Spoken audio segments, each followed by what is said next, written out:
Coming to you from Ben and Lomita United Methodist Churches in Central Texas.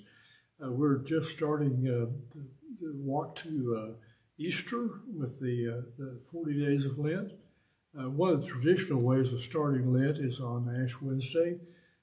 This Mardi Gras is the celebration this week, but it's actually the day that they're celebrating is the beginning of Lent. They're supposed to use up all the materials for for before they go to Lent. So all those people who are celebrating at Mardi Gras are going to be doing a religious fast starting the next day. So you can see all those people out in Louisiana, in New Orleans. They're all very religious people. But one of the traditional ways of starting Lent is to have Ash Wednesday, which is a time of asking for the cleansing of our sins, the things that we've done that were not up to God's standards, that were not according to God's will. And there are three scriptures that we usually cover for this. The first is usually out of the Sermon on the Mount. We use from Matthew, and one of them is to give alms. What Jesus says is, beware of practicing your piety before others. Jesus assumes that you give alms. He's saying that religious folks are generous folks. They don't keep things to themselves. They don't store up for their own well-being or their institution's well-being. They give. And he said, but do it quietly without fanfare. Don't try to get your name on a building. Don't make people give you big pats on the back for doing what you give to help other people. This is central to the Christian faith. It's not for recognition, but it's for just doing good. The synagogue and the temple, when Jesus was talking, was the social welfare of the state. The state didn't have any social security, and so the temple tried to help take care of widows and orphans. And so part of the giving was to take care of folks. And so you did so without fanfare, without expecting something in return. I think that's one of the mistakes that the state does, is they expect some gratitude. They expect some different responses for people in return. They don't like it when they don't get the right response, and they try to eliminate those folks from that line. What Jesus says is give with a grateful heart, grateful that God has done everything for you, and that you ought to do for others, and do so without expecting anything in return. Just do it because it's the right thing to do. So it's one of the things we do during Lent is to give alms, to give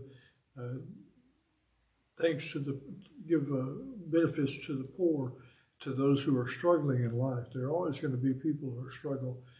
Jesus assumed that. He said at one point there'll always be those who are in need, but you not always have the opportunity to give. So one of the things that practice of Lent is to give. A second practice he mentions is prayer. To lift up prayer, take an extra time of prayer. Don't do so publicly.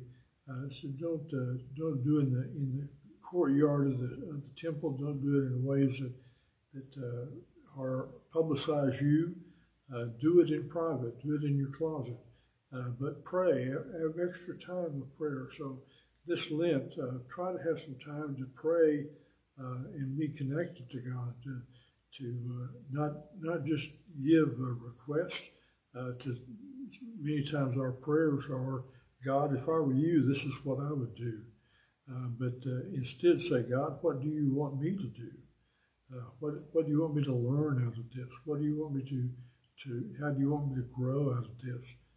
How do you want me to tend to other people out of this? So the prayer is receptive and private, not for your self-glorification. And the third thing is concerning fasting. That's something we don't do very much, unless you want to lose weight. Some people fast because they think that makes them look better.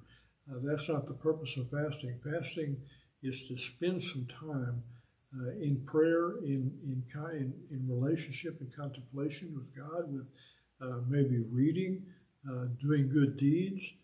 It's doing it to take the time that you would have eaten, and maybe even the money that you would have spent while you're eating, to do good for somebody else.